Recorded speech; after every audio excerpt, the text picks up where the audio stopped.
Let's start. अच्छा बच्चों, हम लोगों ने IFRS 15 अपना स्टार्ट किया था और revenue from contract with customers के नाम से ये स्टैंडर्ड है। इस स्टैंडर्ड के अंदर हम लोगों ने कहा था कि कोई भी एंटिटी अपने कस्टमर्स के साथ कॉन्ट्रैक्ट करके गुड्स एंड सर्विसेज को बेचने का या उनको किसी भी किस्म की गुड्स एंड सर्विसेज देने का कॉन्ट्रैक्ट करके जो पैसा कमाती है उसको आपने उसकी रिकॉर्डिंग कैसे करनी है। इसमें हमने कहा था कि IFRS 15 के अंदर 5 जो हैं वो स्टेप्स हैं। इन 5 स्टेप्स को फॉलो करते जाएंगे तो आप अल्टीमेटली रिकॉर्डिंग की तरफ पहुंच जाएंगे कि आपने किस तरह से इसको रिकॉर्ड करना है। तो सबसे पहला स्टेप था कि आपने किस तरीके से किसी भी आइडेंटिफाई करना है कॉन्ट्रैक्ट को, और आइडेंटिफिकेशन के हमने 3 रूल सीख लिए थे कॉन्ट्रैक्ट के लास्ट क्लास में।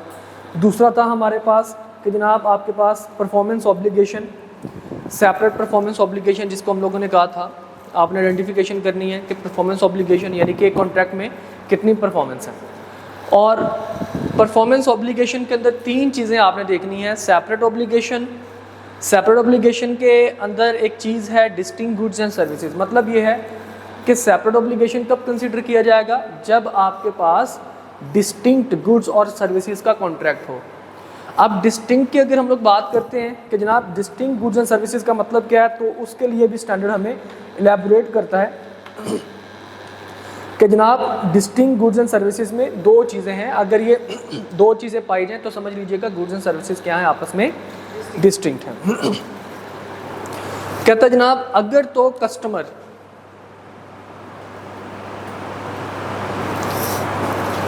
जिसके साथ आप कॉन्ट्रैक्ट कर रहे हैं अगर उसको फ़ायदा मिल सकता है, customer can benefit from the utilization of goods and services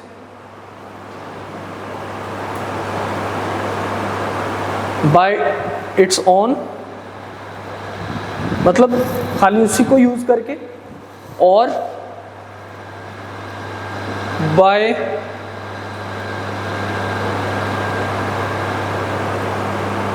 joining any other goods and services.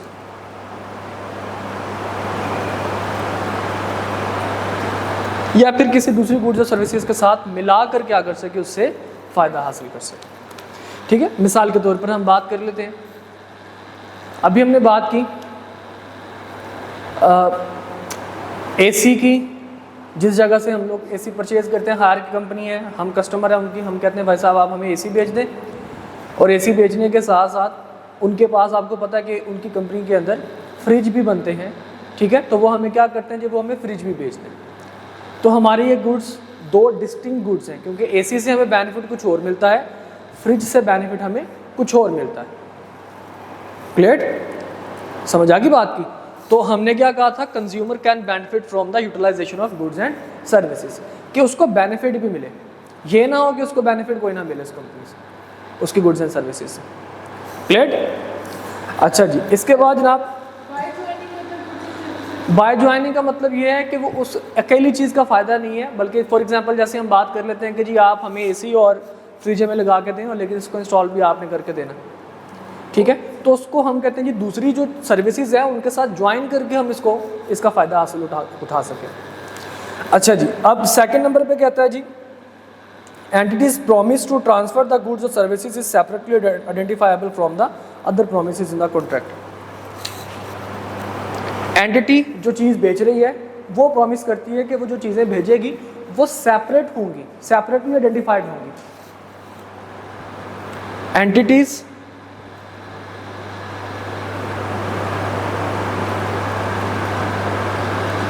promise is separately identifiable goods and services। मैं यहाँ पे ये लिख रहा हूँ, स्टैंडर्ड ने क्या लिखा है वो आपकी बुक में लिखा है जनाब। हम यहाँ पे इजी वर्डिंग में लिखेंगे, स्टैंडर्ड यहाँ पे अपनी वर्डिंग बताएगा। देखिए जी, मिसाल के तौर पर मैं पढ़ लेता हूँ। डिस्टिंक्ट गुड्स और सर्विसेज में कहता है जनाब आपका स्टैंडर्ड IFRS 15 अ गुड और service is distinct if both of the following criteria are met. इन दोनों का लाजिम व मलजूम है। मैं यहाँ पे एंड का वर्ड यूज़ करता हूँ। एंड का वर्ड यूज़ करने का मतलब है कि जनाब ये दोनों होने चाहिए। वहाँ पे और का लफ्ज़ यूज़ करता हूँ, इसका मतलब है कि जनाब दोनों में से कोई एक हो जाए।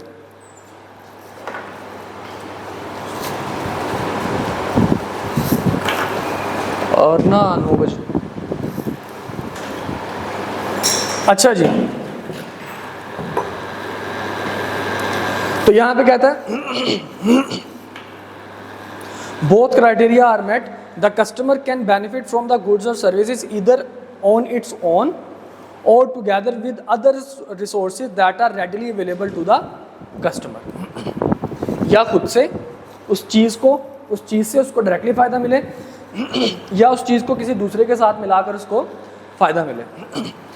दूसरा क्राइटेरिया क्या है जनाब? And the entity's promise to transfer the goods और services is separately identifiable from other promises in the contract. क्या कॉन्ट्रैक्ट में entity's promise is separately identifiable goods और सर्विसेज कि जो उसने प्रॉमिस की है वो सेपरेटली आइडेंटिफाइबल होना चाहिए। ठीक है, मिसाल के तौर पर अगर मैंने कुछ प्लास्टिक की चेयर्स और कुछ मैंने लकड़ी की चेयर्स की बात कर दी, 50 प्लास्टिक की चेयर्स और 70 जो है वो जनाब लकड़ी की चेयर्स, और मैं क्या लिख दूँ 120 चेयर्स, तो 120 चेयर्स तो आइडेंटिफाइबल नहीं होंगी ना, तो फिर वहाँ पे ये वाला क्राइटेरिया मीट नहीं करेगा, तो उसको मैं डिस्टिंक्ट गुड्स एंड सर्विसेज का नाम नहीं दूंगा। ठीक है, समझ आ गई बात की। अब डिस्टिंक्ट के लिए हमारे पास एक एग्जांपल है पीको लिमिटेड की, देखिएगा प्लीज़।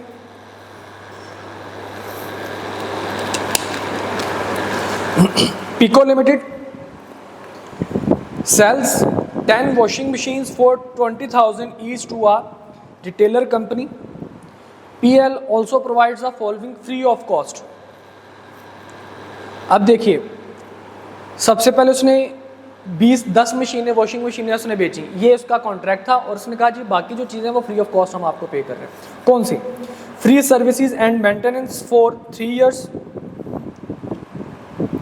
बेटा मैसेज छोड़ दें। Free services and maintenance for 3 years। अब एक तो मशीन उसने बेची और उसने कहा जनाब हम आपको मेंटेनेंस और सर्विसेज इसकी फ्री देंगे। क्या ये मेंटेनेंस और सर्विसेज जो हैं इसका अलग से बेनिफिट मिलेगा? कस्टमर को बेनिफिट मिलेगा इसका अलग से? देखिए, मशीनें बेच दी, 10 मशीनें बेच दी, कहा जनाब इसकी जो मेंटेनेंस है ना, इन मशीनों का जो वॉशिंग मशीनों का जो प्रॉब्लम हुआ करेगा, जो भी मसला होगा 3 साल तक हम ठीक करते हुए करेंगे, तो कस्टमर को क्या होगा अलग से बेनिफिट इसका मिलेगा। नंबर 2 कहता है जी 10 kg of washing powder every month for the next 18 months। अगले 18 महीनों तक हर महीने आपको 10 kg वॉशिंग पाउडर हम आपको देंगे। क्या इसका फ़ायदा मिलेगा? यस, बिल्कुल कस्टमर को इसका फ़ायदा मिलेगा। A discount voucher for a 50% discount if next purchase is made in the next 6 months। क्या इसका फ़ायदा मिलेगा? हम कहते हैं जी इफ़ का तो मतलब ये ना कि डिस्काउंट वाउचर हमने ले दिया कि 6 महीनों के अंदर अगर वो उसको, तो 6 महीनों के लिए तो उसके लिए फ़ायदा मौजूद है ना।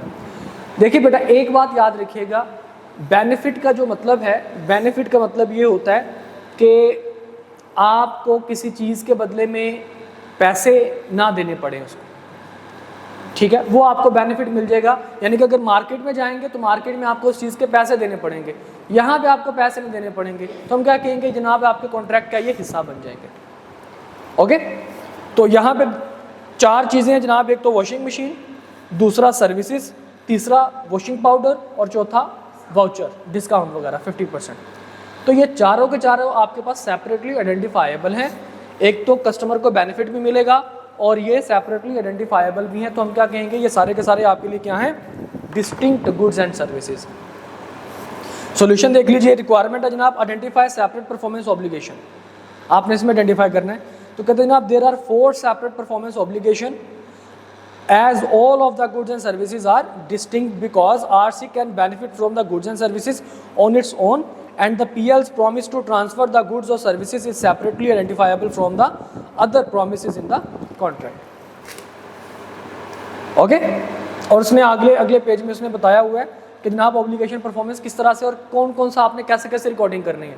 देखिए वॉशिंग मशीन कब सेल करेगा, इधर मेरी तरफ देखिए, छोड़ दें इसको। वॉशिंग मशीन जब सेल करेगा तो उसने एक दिन में ही सेल कर देनी है या अगले 10 सालों में सेल करेगा? एक दिन में। तो उसकी रिकॉर्डिंग कहाँ पे होगी? Eight point. एट पॉइंट होगी या ओवर टाइम, ऐसे ही है ना, तो एट पॉइंट होगी। अब वो जो मेंटेनेंस सर्विसेज दे रहा है वो 3 साल के लिए ओवर द टाइम। जो वॉशिंग पाउडर दे रहा है ओवर द टाइम दे रहा है। और लास्ट में जो 50% डिस्काउंट है वो क्या है? जी, जैसे ही हमें वो मिल जाएगा हम उसको क्या कर लेंगे? रिकॉर्ड कर लेंगे, ठीक है। तो वो भी पॉइंट टाइम हो जाएगा। अच्छा, अब तीसरी चीज़ है, हमने कहा जनाब अगर डिस्टिंक्ट है तो ऑब्लिगेशन को तो आप उनको अलग अलग कंसिडर कर लो, और अगर डिस्टिंक्ट नहीं है तो अलग अलग कंसिडर ना करो, बल्कि क्या कर लो, उसको कंबाइंड बना लो। और बाज़ औक़ात बहुत सारी चीज़ें मिलकर क्या हो जाती हैं? सिंगल ऑब्लिगेशन के नाम से बन जाती हैं, ठीक है। अब जो डिस्टिंक्ट गुड्स एंड सर्विसेज है उसमें कौन सा आगा? अगर इनमें से कोई एक भी क्राइटेरिया मीट नहीं कर रहा तो वो क्या बन जाएगा? ठीक है जी।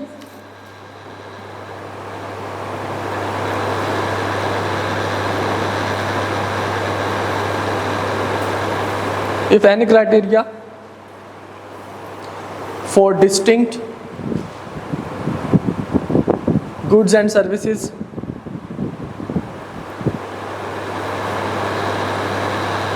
is not met, तो ये क्या बन जाएगा? Not distinct. और अगर नॉट डिस्टिंक्ट है तो आप उसको क्या कर लो? कंबाइन कर लो, ठीक है। अब इसकी एग्जांपल्स हमारे स्टैंडर्ड ने हमें बताई हैं। वो कहता है जी इस तरह की सिचुएशंस हो जाती हैं जब कोई चीज़ डिस्टिंक्ट ना हो। किस तरह की सिचुएशन?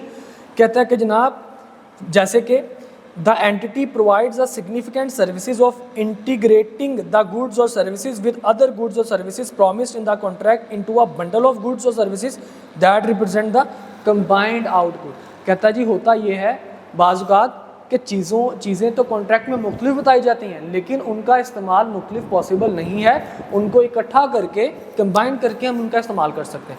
मिसाल के तौर पर जब सुजुकी वाले जब गाड़ी बेचते हैं, गाड़ी बनाते हैं सुजुकी वाले, या हम सुजुकी से गाड़ी खरीदते हैं, तो सुजुकी पाकिस्तान के अंदर सिर्फ असेंबल की जाती है।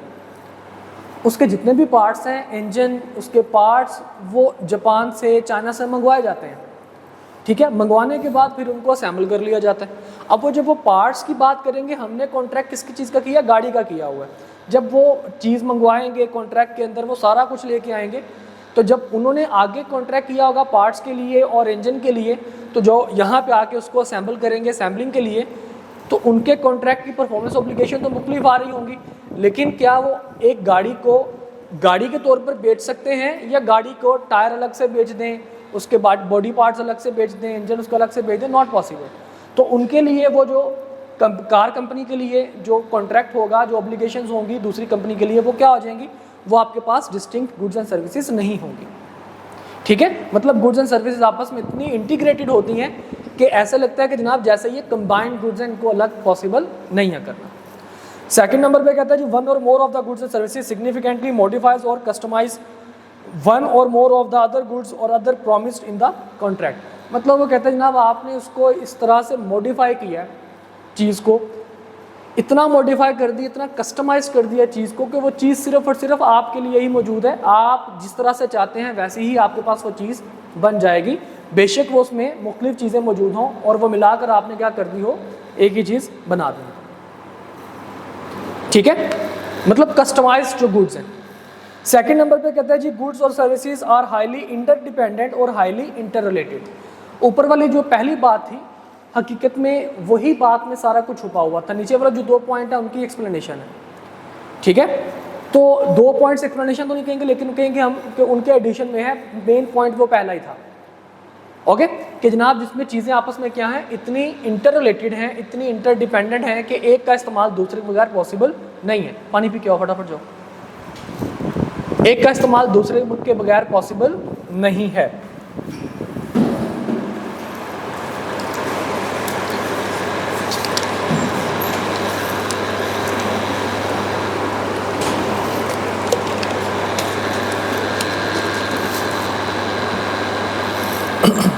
ओके जी, तो अब जरा इसको डिस्कस कर लेते हैं। हम इसकी अंग्रेजी इतनी देर में पढ़ लेते हैं। वालेकुम सलाम। कहता है जी factors that indicate that two और more promises to transfer goods और services to a customer are not separately identifiable include. हमने कहा था जनाब अगर इनमें से आइडेंटिफाइबल नहीं है, कोई क्राइटेरिया मीट नहीं करता एक भी, तो हम क्या कर देंगे, उसको नॉट डिस्टिंक्ट डिक्लेयर कर देंगे। अब वो कहता है जी कौन कौन से फैक्टर्स हैं, but are not limited to, कहता है ये फाइनल लिस्ट नहीं है, ये 3 तरह की चीज़ें हो सकती हैं। The entity provides a significant services of integrated the goods और सर्विसेज विद अदर गुड्स और services promised in the contract into a bundle of goods और services that represent the combined output. Second number पर कहता है जी one और more of the goods और services significantly modifies और कस्टमाइजेज वन और more of the goods other goods और services promised in the contract. ठीक है, मतलब एक या एक से ज़्यादा चीज़ों को मिलाकर उसको कस्टमाइज करके एक नई चीज़ बना देनी। द गुड्स और सर्विसेज आर हाईली इंटरडिपेंडेंट और हाईली इंटररिलेटेड, कि गुड्स और सर्विसेज इतनी आपस में इंटरडिपेंडेंट है कि उनका इस्तेमाल एक दूसरे के बगैर पॉसिबल नहीं है। इसके बाद कहते हैं जनाब इफ़ अ प्रॉमिस्ड गुड और सर्विसेज इज नॉट डिस्टिंक्ट, अगर ये डिस्टिंक्ट नहीं है तो फिर हम इसको क्या करेंगे, कंबाइंड कंसीडर कर लेंगे। ठीक है, और बाज़ का कंबाइंड करते करते हम क्या कहाँ पे पहुँच जाते हैं, सिंगल ऑब्लिगेशन पे पहुँच जाते हैं। देखिए जी, इफ़ अ प्रॉमिस्ड गुड और services is not distinct the entity must combine that goods और services with other promised goods और services until it identifies a bundle of goods और सर्विसेज दैट इज डिस्टिंक्ट। जब तक कोई distinct नहीं हो जाता तब तक हम उसको इकट्ठा करते जाएंगे। फिर कहते हैं जनाब in some cases this would result in an entity accounting for all the goods और services promised in a contract as a single performance obligation. के बाज़ औक़ात ये भी हो जाता है, आपने इस चीज़ से बिल्कुल नहीं घबरा जाना कि पता नहीं जनाब 10 चीज़ें लिखी थी, 10 ऑब्लिगेशन थी, इकट्ठा करते करते एक ऑब्लिगेशन बन गई है। तो कहता है ऐसा घबराने की बात नहीं, ऐसा हो जाता होता है कि आपस में 10 की 10 चीज़ें इतनी इंटर रिलेटेड है कि हम उनको अलग कर ही नहीं सकते। ओके, अब जनाब आपके पास एक एग्जाम्पल नंबर 6 IFRS 15 की जनाब ये इलस्ट्रेशन है। जब आप स्टैंडर्ड पढ़ते हैं, स्टैंडर्ड देखे हैं कि नहीं देखे, IFRS देखे ना, वो रेड कलर के मोटे मोटे से, वो जो स्टैंडर्ड्स हैं उनके एक्सप्लेनेशन के अंदर उसके 2 पार्ट हैं। उसके हकीकत में तो होते 3 पार्ट हैं ABC, लेकिन उसके 2 पार्ट रिपोर्टिंग टू में लगाए जाते हैं। पार्ट A उसमें स्टैंडर्ड लिखे होते हैं, पार्ट B में थोड़ी सी एक्सप्लेनेशन दी होती है। तो IFRS 15 की एक एग्जांपल उसको एक्सप्लेन करने के लिए जो एग्जांपल उन्होंने अपने स्टैंडर्ड पे लिखी है, वो एग्जांपल यहाँ पे जनाब बुक वाले ने भी लिखी हुई है।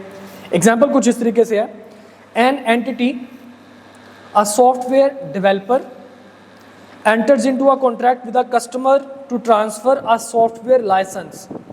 एग्रीमेंट किस चीज़ का है कि वो क्या देंगे, उसको सॉफ्टवेयर लाइसेंस देंगे। परफॉर्म एंड इंस्टॉलेशन सर्विसेज, और उस सॉफ्टवेयर को इंस्टॉल करके देंगे। And provide unspecified software updates, और जब जब भी सॉफ्टवेयर को अपडेशन की ज़रूरत होगी वो उनको अपडेट करके देंगे। अनस्पेसिफाइड का मतलब है, एक होता है स्पेसिफाइड जिसको हम स्केड्यूल्ड कहते हैं कि हर 2 महीने बाद वो आएंगे अपडेट कर जाएंगे। एक है अनस्पेसिफाइड, जब ज़रूरत हो हमें बुला लीजिएगा हम आ जाएंगे। ठीक है, तो कहते हैं जनाब आपके पास unspecified software updates and technical support online and telephone for a 2 year period. अब 3 सर्विसेज उसने बता दी, 3 किस्म की चीज़ें उसने बताई। क्या हुआ बेटा, पानी पी के आराम से 1 मिनट बैठ के फिर आओ। देखिए बेटा, कहते जनाब 3 तरह की चीज़ें उसने बता दी। एक तो सॉफ्टवेयर लाइसेंस देगा, दूसरा सॉफ्टवेयर जो है वो इंस्टॉल करके देगा, तीसरा उसकी जितनी भी टेक्निकल और अपडेट जो सर्विसेज होंगी वो वक्तन फ़वक्तन उनको प्रोवाइड करेगा। ओके, कितने साल के लिए, 2 साल के लिए। ये 3 चीज़ें हमारे कॉन्ट्रैक्ट में लिखी। मुझे बताइए क्या ये 3 मुख्तलिफ चीज़ें हैं? एम्प्लॉय को बेनिफिट तो मिलेगा इससे, कस्टमर को बेनिफिट तो मिलेगा इससे, ठीक है, लेकिन क्या मुझे बताइए क्या ये सेपरेटली आइडेंटिफाइबल है? क्या लाइसेंस लेने किसी और से जाएं, इंस्टॉल आप कोई और करके दें, और जिसका सॉफ्टवेयर है कस्टमाइज सॉफ्टवेयर होगा, जारी बात है हर बंदे का सॉफ्टवेयर सेम तो नहीं होगा, डिफरेंट होगा, जैसे कंपनी की रिक्वायरमेंट है कस्टमर की। तो अब उसमें जनाब वो क्या हमें हर जगह से मुख्तलिफ जगहों से हमें मिलता रहेगा। तो 3 चीज़ें लिखी अलग हैं, लेकिन उन 3 चीज़ों के अंदर जो है वो जो काम हो रहा है वो एक ही हो रहा है, वो एक ही बंदा काम कर सकता है। ठीक है, देख लेते हैं आगे। अगली चीज़ वो जनाब 2nd नंबर पे, वो 2nd पैराग्राफ में बताते हैं, the contract specifies that, contract में क्या लिखा हुआ है, as part of the installation services the software is to be substantially customized to add significant new functionality to enable the software to interface with other customized software application used by the customer. उसने mention भी कर दिया कि जनाब आपके पास जो software के contract में लिखा है कि जनाब हमने जो आपको लाइसेंस देना है, इंस्टॉल करके देना है सॉफ्टवेयर, वो सॉफ्टवेयर कस्टमाइज नेचर का होगा ताकि जो कस्टमर के जो बाकी सॉफ्टवेयर्स हैं उनके साथ मिलकर वो क्या कर ले, अपना काम कर ले। The entity sells the licence, installation services and technical support separately. The customised installation services can be provided by other entities. The software remains functional without the updates and the technical support. अच्छा, अब यहाँ पे देखिए कि आपके पास आइडेंटिफायबल performance में कौन सी चीज़ें ऐसी हैं जो आपस में इंटर रिलेटेड हैं और कौन सी चीज़ें ऐसी हैं जो कि आपके पास सेपरेटली हैं। आखिरी पैराग्राफ में दोबारा पढ़ता हूँ, कहते जी the entity sells the licence, installation services and technical support separately. उसने सेपरेटली बता दिया। The entity the customised installation services can be provided by other entities.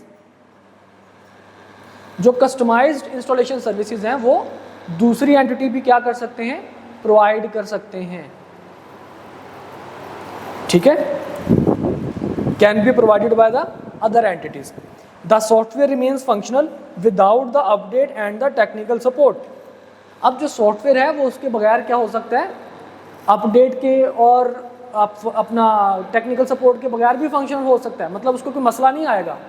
इसका मतलब क्या हुआ, हमने कहा था customer can benefit from utilization of goods and services, और दूसरा एंटिटीज प्रोमिसेस सेपरेटली आइडेंटिफाइबल। उसने तीन चार चीज़ों को उसने आइडेंटिफाइबल कर दिया। चार चीज़ें कौन सी, एक तो सॉफ्टवेयर का लाइसेंस, सॉफ्टवेयर की इंस्टॉलेशन, सॉफ्टवेयर का टेक्निकल सर्विस, अपडेट्स वगैरह और टेक्निकल सर्विस। उसने चार चीज़ों को सेपरेटली उसने बता दिया। अब इन चारों चीज़ों में से किन को हम अलग कर सकते हैं, किन को हम अलग नहीं कर सकते। हमने कहा जनाब बंडल बन सकता है, बंडल बनने के बाद वो अलग हो सकता है। मिसाल के तौर पर हमने कहा जनाब जो क्राइटेरिया दोनों मीट करेंगे वहाँ तक हम क्या कर देंगे, इसको डिस्टिंक्ट रख देंगे। जहाँ पर मीट नहीं करेंगे वहाँ पर हम इसको डिस्टिंक्ट नहीं रखेंगे। जैसे अभी फॉर एग्जाम्पल उसने कहा कि जनाब लाइसेंस बेचा जाएगा, ठीक है, और उसके बाद जनाब इंस्टॉलेशन सर्विसेज और technical support the customised installation services can be provided by the other entities. अब कस्टमाइज्ड इंस्टॉलेशन बाकी एंटिटीज उसको प्रोवाइड कर सकते हैं। ठीक है, मतलब इसमें फॉर एग्जांपल हम बात कर लेते हैं जनाब सॉफ्टवेयर लाइसेंस वगैरह, सॉफ्टवेयर लाइसेंस और कस्टमाइज्ड जो आपके पास जो इंस्टॉलेशन वगैरह, हम दोनों की बात कर लेते हैं कि जो बंदा आपको सॉफ्टवेयर लाइसेंस दे रहा है वो बंदा क्या करेगा, आपको इंस्टॉल करके भी देगा।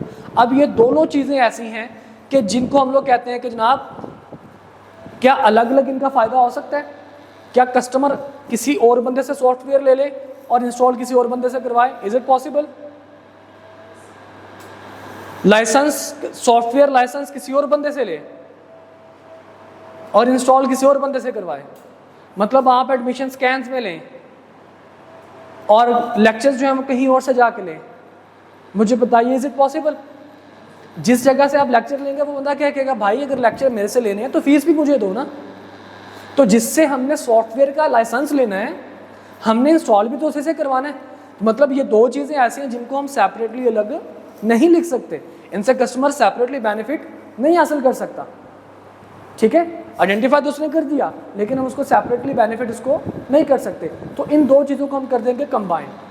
कौन सी दो चीज़ों को, लाइसेंस को और इंस्टॉलेशन को, ये दोनों चीज़ों को हम कंबाइन कर देंगे, जिसको आपने कस्टमाइज्ड इंस्टॉलेशन कहा हुआ है। ठीक है, उसके बाद जनाब हमने कहा कि टेक्निकल सपोर्ट के बगैर भी काम चल सकता है और अपडेशन के बगैर भी काम चल सकता है। अब यहाँ पे अपडेशन नहीं है तो क्या उसका काम चल जाएगा, हमने कहा जी यस। टेक्निकल सपोर्ट नहीं है, क्या काम चल जाएगा, यस। और वैसे भी एंटिटी ने सारे के सारे प्रोमिसेस अलग से आइडेंटिफाई किए हुए हैं, तो उनके लिए हमारा डिस्टिंक्ट गुड्स एंड सर्विसेज क्या करती हैं, उनके लिए हमारा ये काम अपना वो क्राइटेरिया मीट कर रहे हैं डिस्टिंक्ट गुड्स एंड सर्विसेज का। क्लियर। तो हमारे एंड पे हमारे क्वेश्चन के अंदर जिन चीज़ों को हम कंबाइन कर सकते हैं उनको कंबाइन करें। जैसे ही हमारा ये क्राइटेरिया मीट हो जाएगा हमने कंबाइन करना बंद कर देना। ओके, तो यहाँ पे जनाब देखिए, the software license and the customized installations are not distinct. ये अलग अलग चीज़ें नहीं हैं। जो सॉफ्टवेयर लाइसेंस देगा वही बंदा इंस्टॉल भी करके देगा। ठीक है, समझ आ गई बात की। The entity identifies 3 performance obligations in the contract for the following goods और सर्विसेज। एक तो है customized installation services that includes the software license, और दूसरा है सॉफ्टवेयर अपडेट्स, और तीसरा है टेक्निकल सपोर्ट। अब अगर लेट सपोज यहाँ पे वो कहता है कि जनाब वो लाइसेंस इंस्टॉल कोई दूसरा बंदा भी उसको करके दे सकता है, अगर यहाँ पे ये मेंशन होता। IFRS 15 के अंदर एग्जाम्पल नंबर 10 है, ये एग्जाम्पल नंबर 11 उन लोगों ने लिखी है, एक एग्जाम्पल नंबर 10 है स्टैंडर्ड के अंदर, उसमें उन्होंने इसी सेम यही एग्जाम्पल है, लेकिन उन्होंने एक स्टेटमेंट ऐड की हुई है कि installation can be possible from other entities as well. कि इंस्टॉलेशन क्या है जनाब, वो दूसरे बंदे भी क्या कर सकते हैं, इंस्टॉलेशन कर सकते हैं। ठीक है, लाइसेंस के बगैर इंस्टॉलेशन जो है वो हो सकती है। अब यहाँ पे हम बात करेंगे कि जनाब लाइसेंस के बगैर इंस्टॉलेशन हो सकती है। अब लाइसेंस और इंस्टॉलेशन मुख्तलिफ चीज़ें, तो अब लाइसेंस को अलग से मैं कंसिडर करूँगा, इंस्टॉलेशन को मैं अलग से कंसिडर करूँगा, और बाकी जो 2 चीज़ें उनको मैं अलग से कंसिडर करूँगा। क्लियर, समझ आ गई बात की? यहाँ तक कि मसले मसाइल ऑल ओके?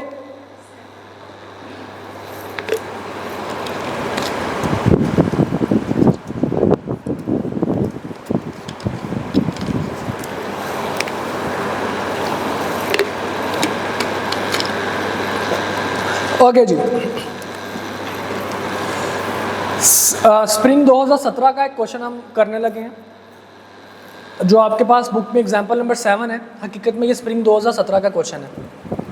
ये इस क्वेश्चन के 2 हिस्से थे, 7A और 7B। 7B ये जो आपको नज़र आ रहे हैं 1 और 2 पॉइंट, ये 7B था।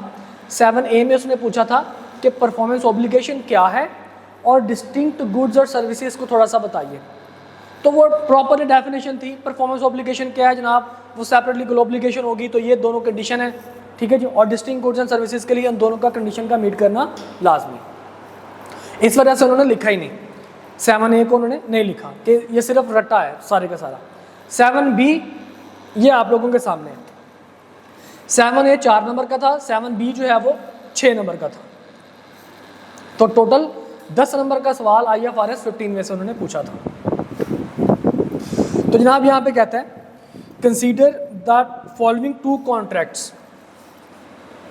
2 कॉन्ट्रैक्ट हैं जनाब। रिक्वायरमेंट पहले पढ़ लेते हैं। इन view of the requirements of IFRS 15 revenue from contract with customers discuss whether goods and services provided in each of the above contracts represent a single performance obligation. हमने क्या बताना है, हर सिचुएशन के अंदर 2 सिचुएशन है, 2 कॉन्ट्रैक्ट हैं, हर contract में अलग अलग बताना है कि क्या ये सिंगल परफॉर्मेंस ऑब्लिगेशन है या नहीं, मतलब डिस्टिंक्ट गुड्स होंगी या नहीं होंगी। तो जनाब सबसे पहले हम लोग बात कर लेते हैं।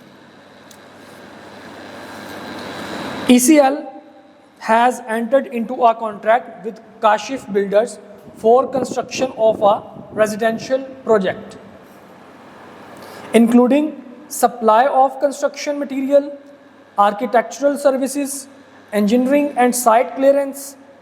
ECL and its competitors provide such services separately also.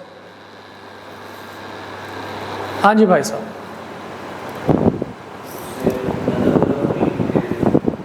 Ji ECL ने काशी बिल्डर के साथ कॉन्ट्रैक्ट क्या किया कि जनाब उसको रेजिडेंशियल प्रोजेक्ट है, कोई बिल्डिंग होगी, कोई अपार्टमेंट्स होंगे, कोई घर होगा, उनका जनाब ये आपने बनाना है।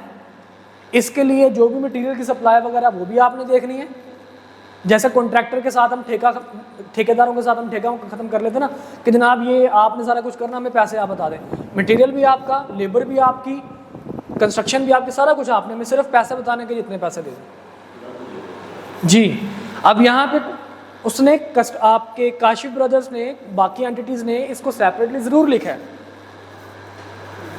सेपरेटली आइडेंटिफाई उसने ज़रूर किया हुआ है, लेकिन क्या कस्टमर को उसका अलग अलग कोई फ़ायदा मिलेगा? क्या उसको ईंटों से अलग फ़ायदा मिलेगा? समझ आ रही है बात की? ईंटों से मजदूर बैठ के काम कर रहे हैं, उसको क्या फ़ायदा मिल रहा है भाई? मजदूरों को काम करने का अलग से फ़ायदा मिल रहा है? नहीं, सारे के सारे जो हैं वो चीज़ें मिलकर एक ही उसको फ़ायदा देंगी और वो क्या होगा, उसका रेजिडेंशियल प्रोजेक्ट कंप्लीट हो जाएगा। तो इसका मतलब क्या हुआ कि एंटिटी